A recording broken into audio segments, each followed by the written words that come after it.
So, ano nga bang gagawin natin ngayon, mga te?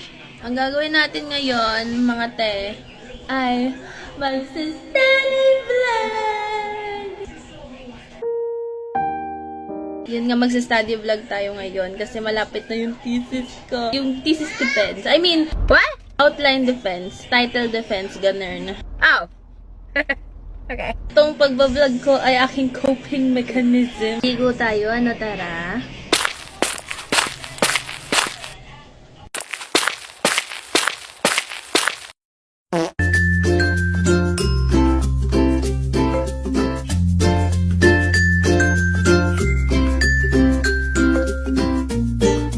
So, kakain muna tayo. Let's have a break. Diba? Wala pa tayo nasimulan. Pero kakain na agad tayo. Paano ba tayo magiging mukbanger niyan, guys? So, ang ulam ko, pagkain ko, guys, ay tada! Ito ay kalabasa na may alimasag. Gusto ko dito yung may alige. Spectacular. Give me 14 of them right now.